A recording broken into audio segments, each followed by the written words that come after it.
बिस्मिल्लाहिर्रहमानिर्रहीम।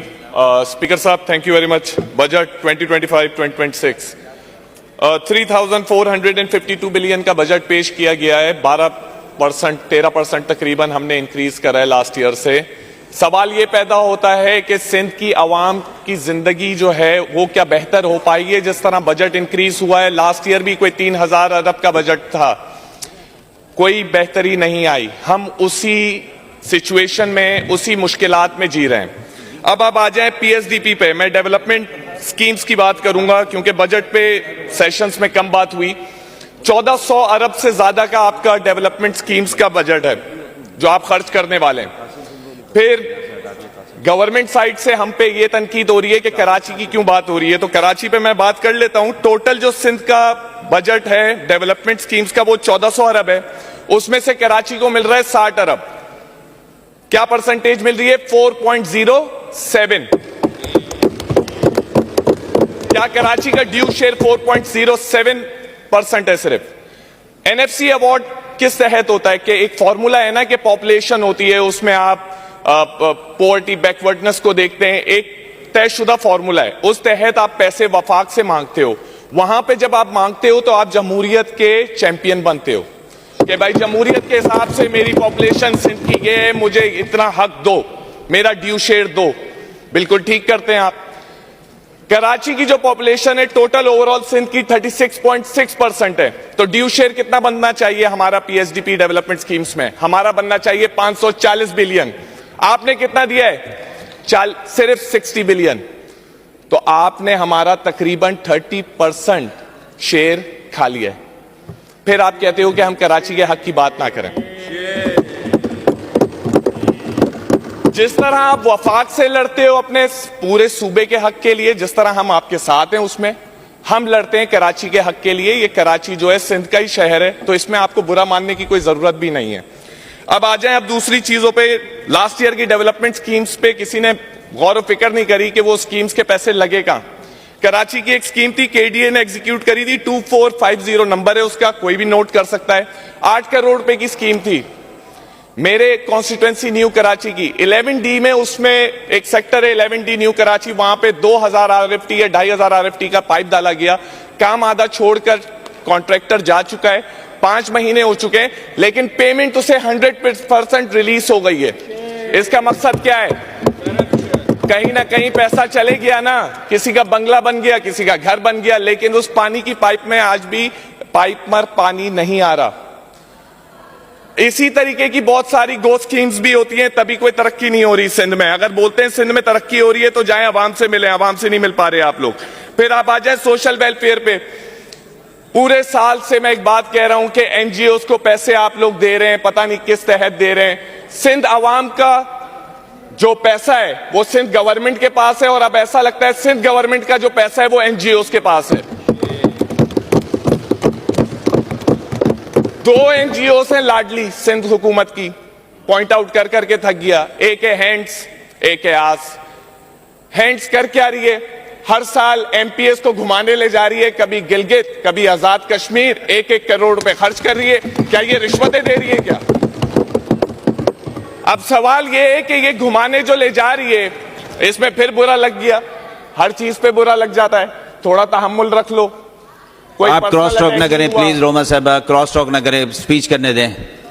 पढ़ी लिखी बात नहीं समझ आती इन्हें। आसिफ साहब आप भी चेयर को एड्रेस करें, आप किसी मेंबर को ना कहें। मैंने मेंबर को नहीं कहा, मैं आपको कह रहा हूं जी। अच्छा, फिर आप आ जाए हैंड्स पर। हैंड्स हर साल आप उसे 15 करोड़ 6 करोड़ बोलते हैं, फिर रिवाइज एस्टिमेट्स में उसको 15 करोड़ देते हैं हर साल। लास्ट 7-8 साल का निकाले ना तो तकरीबन 1 अरब दे चुके हैं आप। उसी तरह आस को भी आप 1 अरब रुपए दे चुके हैं।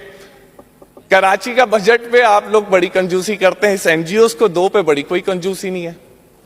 1 अरब में एक हॉस्पिटल बन जाता आपका, लेकिन आप आस को कह रहे हैं कि बट ड्रग एडिक्ट्स को रिहेबिलिटेट करो। ड्रग्स रोकने की कोई पॉलिसी नहीं है, लेकिन ड्रग्स को रिहेबिलिटेट करने के लिए एनजीओ को 1-1 अरब देने की पॉलिसी है आपकी। चले उसको भी छोड़ दें, एक और स्कैम पर आ जाते हैं। लास्ट ईयर बजट में सीएम साहब ने एक स्कीम अनाउंस करी थी, सीनियर सिटीजन कार्ड। बड़े जोरों शोर से अनाउंस हुई थी, फिर हमारे सोशल वेलफेयर के ऑनरेबल मिनिस्टर ने भी अनाउंस करी थी, सीनियर सिटीजन कार्ड लाएंगे हम। 1 साल गुजर गया, आज तक एक कार्ड भी नहीं दिया गया किसी भी सीनियर सिटीजन को। अगर दिया गया तो स्पीच में मुझे प्लीज बता दिएगा कि उसका नाम। फिर आप आ जाएं, ये स्कीम है क्या? मैंने भी सोचा ये सीनियर सिटीजन को दे क्या रहे हैं। 5% डिस्काउंट सिनेमा पे जाने पे।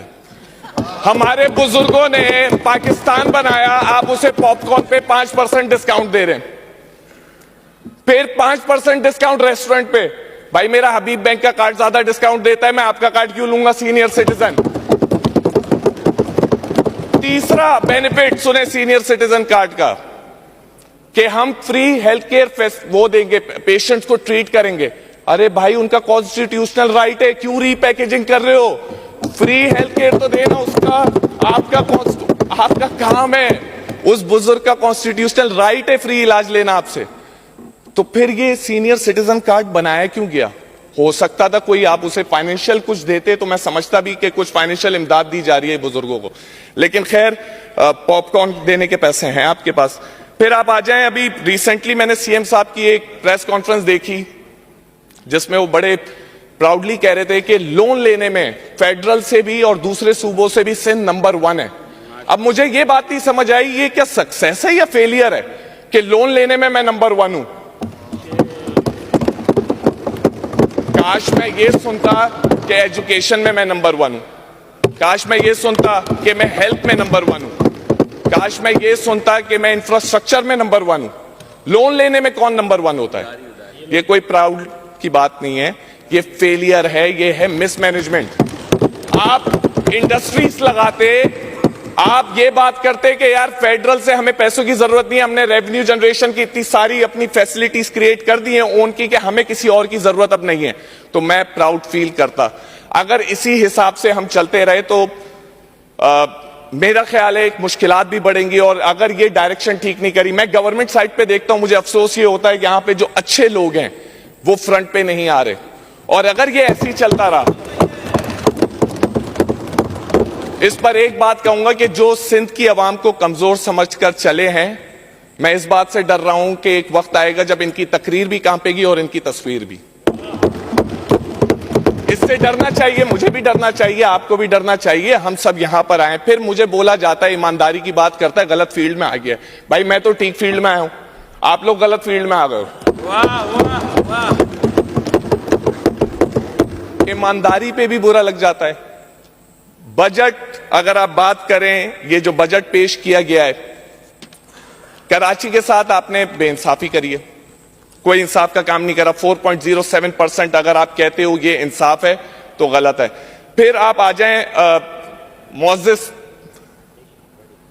हमारे गवर्नमेंट बेंचेस से ऑनरेबल अभी मिनिस्टर्स भी बात करेंगे। मैं चाहता हूं कि ये हर मिनिस्टर इस दफा बात करे कि मैं अपने डिपार्टमेंट से करप्शन खत्म कर दूंगा। करो ना करो वो अलग है, बोल तो दो, इस दफा बोल दो कि मैं करप्शन खत्म करूंगा, कमीशन पे काम नहीं होने दूंगा, मैं स्कीम्स को ठीक काम करवाऊंगा, मैं किसी ब्यूरोक्रेट के लालच में नहीं आऊंगा। अफसोस की बात यह है कि सिंध में नंबर 1 लोन में है, लेकिन हम करप्शन में भी तो नंबर 1 है। सर वो बताए ना,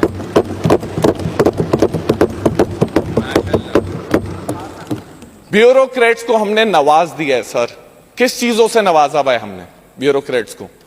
पैसा कमा कर दो, पैसा नहीं कमा कर दोगे तो कुर्सी पे नहीं बैठाया जाएगा। तो वो ब्यूरोक्रेट्स की भी गलती नहीं है, कुछ मजबूरी में कर रहे हैं, कुछ शौक में कर रहे हैं। तो इन चीजों को जब तक आप ठीक नहीं करेंगे, ये सिंध को कितना आपका बजट है? 3,452 बिलियन। ये रुपीस में, मैं कहता हूं डॉलर्स में भी दे दूं तो सिंध की हालत यही रहेगी। आप तो अभी रुपीस की बात कर रहे हैं। आसिफ साहब कंक्लूड कर लीजिएगा। सर कंक्लूड ही कर दूंगा, अभी कर दूंगा। वैसे मजा आ रहा था आप सबको, बजट पे आप 2 दिन से कह रहे हैं बात करो, आज बजट पे प्योर बात करिए। मैंने मजा आ रहा है। अल्लाह करे, लास्ट यहीं पे खत्म करूंगा कि ये 4,150 स्कीम्स जो आप लोग अब इस दफा ला रहे हैं, अल्लाह करे इसमें वो कमीशन 45% और 55% ना जाए और कुछ तरक्की का काम हो जाए।